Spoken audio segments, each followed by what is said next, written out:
Exam है। नमस्कार, स्वागत है मेरे YouTube चैनल में। आज हम लोग देखेंगे 68वीं बीपीएससी पीटी के लिए पॉलिटिकल साइंस में राष्ट्रपति और उपराष्ट्रपति से संबंधित कुछ अनुच्छेद। ठीक है, तो शुरुआत करते हैं इसकी। अनुच्छेद जो है राष्ट्रपति उपराष्ट्रपति से संबंधित शुरुआत होता है 52 से 52 में कहा गया है कि भारत का राष्ट्रपति, ठीक ना, कैट वाला रिजल्ट आ गया। भारत का 45 आया। राष्ट्रपति, भारत का एक राष्ट्रपति होगा, इस गणतंत्र का पहला व्यक्ति होगा, सबसे प्रधान व्यक्ति होगा।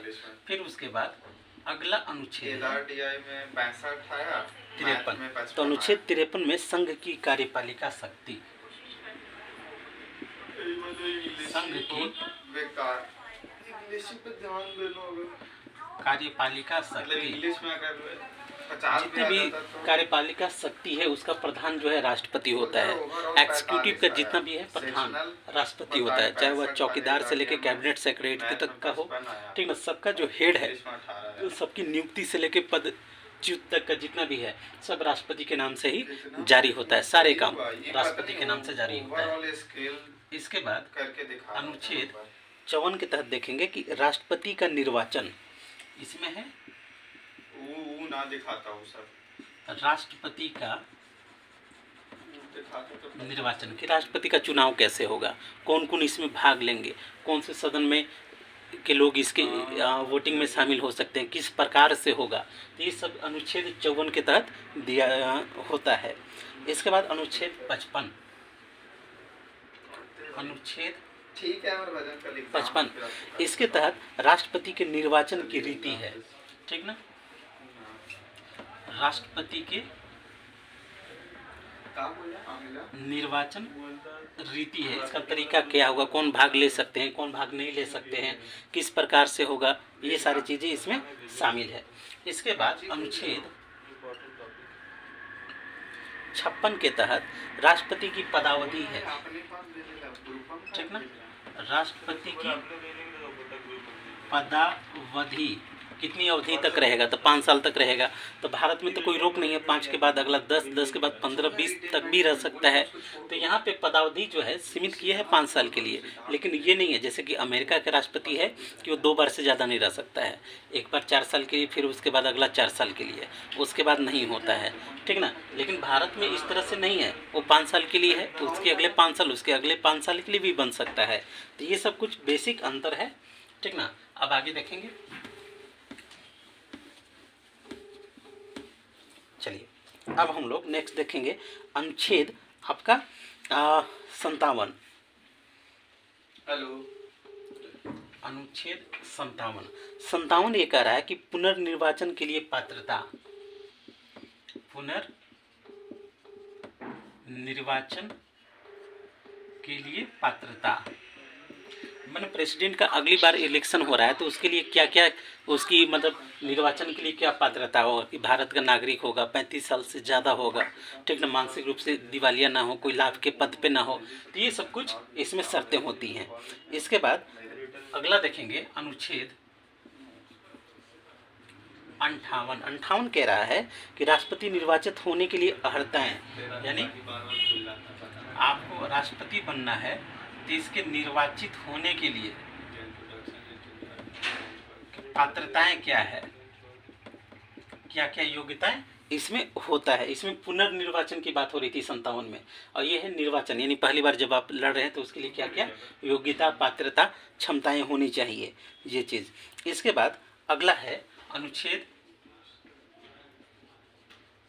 59, ठीक है। इसमें है कि राष्ट्रपति के पद के लिए शर्तें हैं, ठीक है। इसमें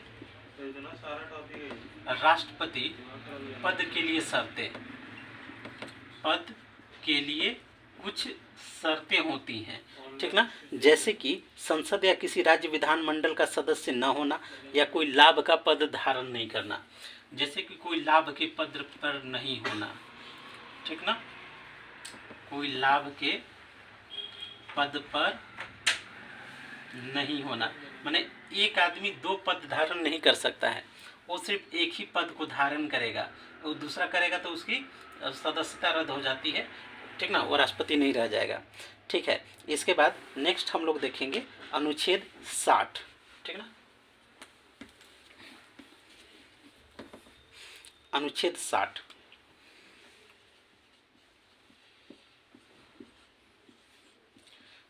के तहत हम लोग देखेंगे कि राष्ट्रपति द्वारा शपथ या प्रतिज्ञान, ठीक ना, राष्ट्रपति का शपथ या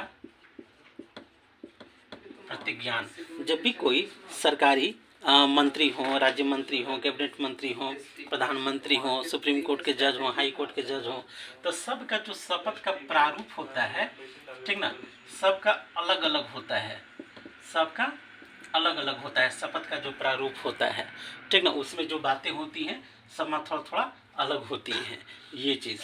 तो ये अनुच्छेद 60 में दिया हुआ है। इसके बाद अनुच्छेद 61 को देखेंगे, बहुत ही इम्पोर्टेंट है, ठीक ना। अनुच्छेद 61 कह रहा है राष्ट्रपति पर महाभियोग चलाने की प्रक्रिया, ठीक ना, राष्ट्रपति पर महाभियोग चलाने की प्रक्रिया। महाभियोग वह चीज़ होता है जिससे राष्ट्रपति को अगर उसकी अक्षमता के आधार पर या भ्रष्टाचार के आधार पर, अयोग्यता के आधार पर उसके खिलाफ संसद के किसी भी सदन में ये महाभियोग लाई जा सकती है, लोकसभा राज्यसभा में। और लाने के बाद उसकी कुछ नियम और शर्तें होती हैं, और अगर मानते हैं कि अक्षम है या फिर कार्य नहीं कर पा रहा है, कार्य सक्षम नहीं है, ठीक ना, तो उसे महाभियोग की प्रक्रिया के द्वारा हटाई जा सकती है।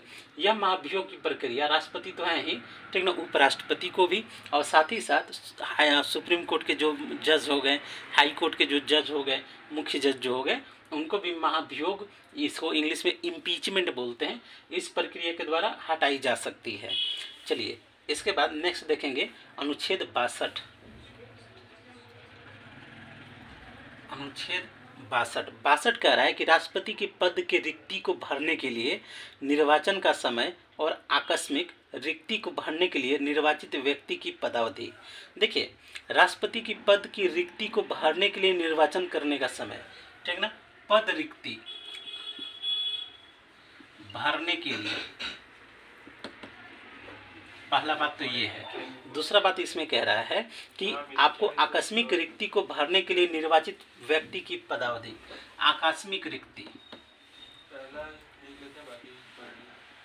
जैसे समझ लीजिए, मान लीजिए राष्ट्रपति बीमार हैं, उनका हार्ट अटैक से निधन हो जाता है, ठीक ना, या कोई एक्सीडेंट हो जाता है, प्लेन क्रैश कर जाती है, या किसी कारण से वो अपने समय से पहले ही स्वर्गवास हो जाते हैं, मर जाते हैं, तो उस स्थिति में पद कभी खाली नहीं होता है, ठीक ना। तो उस स्थिति में कौन है जो उनके पद को संभालेगा? तो भारत में ऑलरेडी उपराष्ट्रपति की व्यवस्था की गई है। जब उनकी आकस्मिक रिक्ति हो गई, यानी उनका निधन हो गया या कुछ कर नहीं पा रहे हैं, ठीक ना, तो उस स्थिति में जो उपराष्ट्रपति है उनका कार्यभार को संभाल लेता है। और जो बाकी हुआ टर्म, जैसे 5 साल में 3 साल किए, 2 साल बचा हुआ है, तो 2 साल ये उपराष्ट्रपति अपना कार्य देखेगा। और लास्ट जैसे उसका टेन्योर पूरा होगा, ठीक ना, 5वां साल जैसे कंप्लीट, तो नया प्रेसिडेंट चुना जाएगा, या फिर 6 महीने तक वो देखेगा, उसके बाद प्रेसिडेंट चुना जाएगा। दोनों ही चीज़ें होती हैं।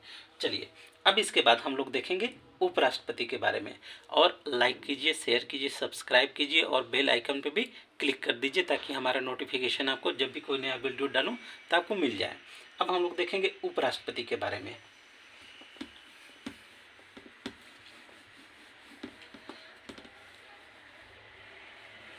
उपराष्ट्रपति में देखेंगे अनुच्छेद 63। अनुच्छेद 63 ये कह रहा है कि भारत का एक उपराष्ट्रपति होगा, ठीक ना, भारत का उपराष्ट्रपति होगा। अभी जगदीप धनखड़ जी हैं, ठीक ना। इसके बाद अनुच्छेद 64 कह रहा है कि उपराष्ट्रपति का राज्यसभा का पदेन सभापति होना। जो उपराष्ट्रपति है वह राज्यसभा का पदेन सभापति होता है, ठीक ना। उपराष्ट्रपति जो है राज्यसभा के एज ए सभापति के रूप में, वहाँ पे उसको हेडमास्टर के रूप में उसे कंट्रोल करके रखते हैं। ये चीज़ तो ये अनुच्छेद 64 में है। इसके बाद अनुच्छेद जो 65 है वो कह रहा है कि राष्ट्रपति की पद में आकस्मिक रिक्ति के दौरान या अनुपस्थिति में उपराष्ट्रपति का राष्ट्रपति के रूप में कार्य करना, उसके कृत्यों का निर्वहन करना। आकस्मिक रिक्ति, ठीक ना, आकस्मिक रिक्ति ये दो प्रकार से हो सकती है। पहला मृत्यु हो जाए, ठीक ना, या फिर उनकी अनुपस्थिति हो, कहीं विदेश दौरे पे गए हों, ठीक ना। इन दोनों ही परिस्थितियों में, ठीक ना, पद खाली नहीं होता तो उपराष्ट्रपति जो है उनके कृत्यों का, कार्यों और कृत्यों का निर्वहन करेगा, ठीक ना, उसको पूरा करेगा। ये चीज़ की बात कही गई है। इसके बाद नेक्स्ट देखेंगे आर्टिकल 66। अनुच्छेद 66 कह रहा है उपराष्ट्रपति का निर्वाचन, ठीक ना। आर्टिकल 66 में उपराष्ट्रपति का निर्वाचन कैसे होता है, तो राष्ट्रपति के समान ही होता है, जैसे राष्ट्रपति का होता है उसी तरह से इनका भी। अब इसके बाद नेक्स्ट हम लोग 67 देखेंगे। 67, हाँ 67 में है कि इसकी पदावधि कितनी होगी, ठीक ना। तो पदावधि 5 साल की है।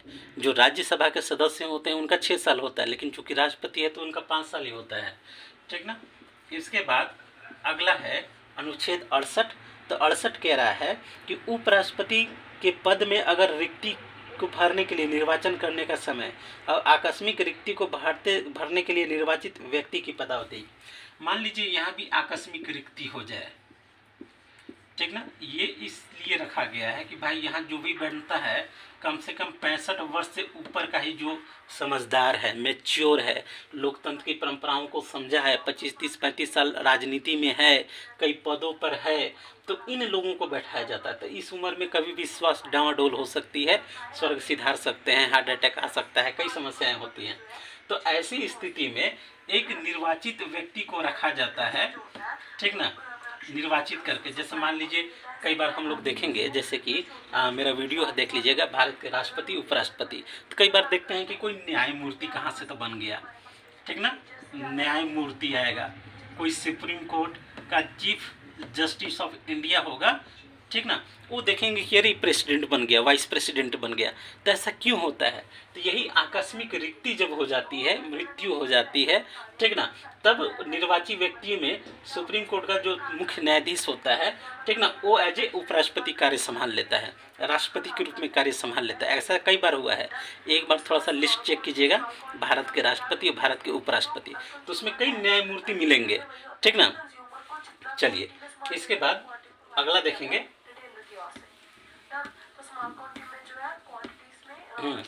अगला है, ठीक ना, 69, ठीक ना। 69 में शपथ है। शपथ के प्रारूप इनके क्या होंगे, ठीक ना, शपथ किस प्रकार का होगा, क्या क्या चीज़ें उसमें लिखी होंगी, क्या क्या हरा जाएगा।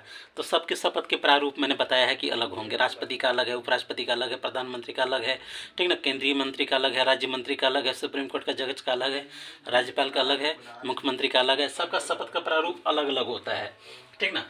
अब इसके बाद अगला है आर्टिकल 70 कि अन्य आकस्मिकताओं में राष्ट्रपति के कृत्यों का निर्वहन। यानी मान लीजिए कि एज ए उपराष्ट्रपति है तो राष्ट्रपति के जितने भी कृत्य हैं उनको निर्वहन करेगा। तो जब राष्ट्रपति तो तीनों सेनाओं का प्रधान है, और जब उपराष्ट्रपति ऐसा काम कर रहा, माने राष्ट्रपति के आकस्मिक उसकी पद रिक्त हो गई तो वो काम कर रहा है, तो वो भी तो तीनों सेनाओं का प्रधान हो गया, ठीक ना। ये सारी चीज़ें, उसके कई टर्म्स हैं, कंडीशन है, ठीक ना, ये सारी चीज़ें हैं।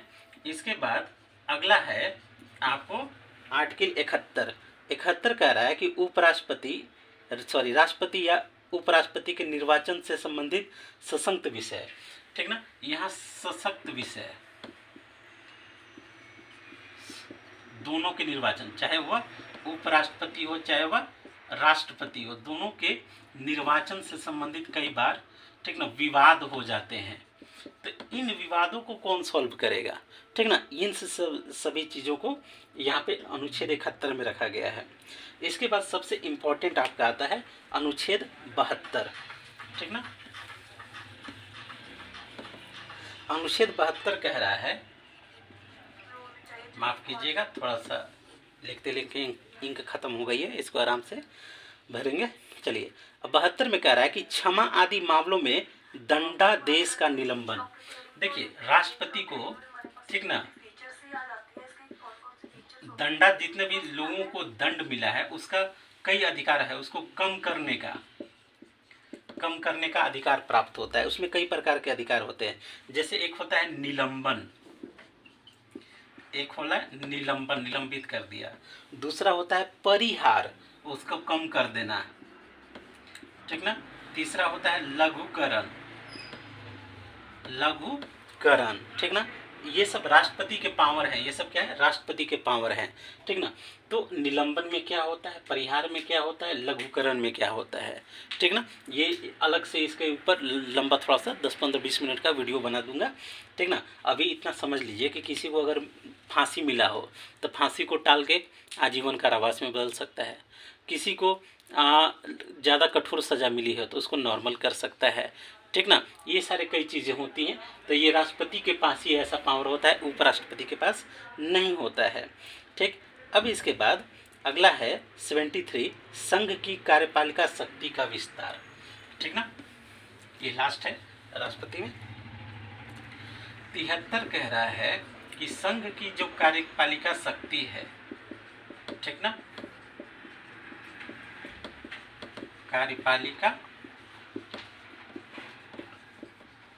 शक्ति का विस्तार होता है। तो ये इनसे संबंधित लास्ट है। अब यहाँ पे एक दो और आगे बता देते हैं, पास ही में है, फिर छूट जाएगा तो छूट ही जाएगा। अगला है अनुच्छेद 74 जो है मंत्रिपरिषद, ठीक ना। तो ये आपको आर्टिकल 74 में आता है, 74 में आता है आपका मंत्रिपरिषद की राष्ट्रपति की सहायता और सलाह के लिए एक मंत्रिपरिषद होती है, ठीक ना। तो इसी में है। इसके बाद 75 है, एक और है अनुच्छेद 75, ठीक ना। तो अनुच्छेद 75 में ये कहा जा रहा है कि मंत्रियों के बारे में अन्य उपबंध हैं, कई धाराएं हैं, कई नियम कायदे कानून हैं, ये सारी चीज़ें। चलिए, अब थोड़ा सा 2-3 और है, उसको भी देख लेते हैं। अब यहाँ पे है अनुच्छेद 76, ठीक ना। आर्टिकल 76 कह रहा है कि भारत का एक महान्यायवादी होगा, अटॉर्नी जनरल होगा, महान्यायवादी, ठीक ना। महान्यायवादी का मतलब हो गया अटॉर्नी जनरल, यानी भारत सरकार का भी एक वकील होता है। यानी जिस वकील का फीस मान लीजिए 5 से लेकर 15 लाख होगा, ठीक ना, उसको भारत सरकार महज 75,000 रुपये देती है और अटॉर्नी जनरल का पोस्ट देती है, क्योंकि भारत सरकार का मुख्य वकील होता है, सीधे राष्ट्रपति या फिर प्रधानमंत्री का, ताकि वो हाई कोर्ट में या फिर सुप्रीम कोर्ट में वो उनके खिलाफ मतलब सरकार की तरफ से खड़ा हो सके। महान्यायवादी बोलते हैं, अटॉर्नी जनरल बोलते हैं। इसके 2 असिस्टेंट भी होते हैं जिसको सॉलिसिटर जनरल कहते हैं। तो इसके बारे में 76 में है, ठीक ना, ये सारे चीज़ें। चलिए, आज के लिए इतना ही। पसंद आया हो तो लाइक कीजिए, शेयर कीजिए, सब्सक्राइब कीजिए और बेल आइकन पे जो है वो क्लिक करना होता है, वो दबा दीजिएगा, ठीक ना। और शेयर ज़रूर कीजिए और अपने कमेंट भी ज़रूर दीजिए। Thank you.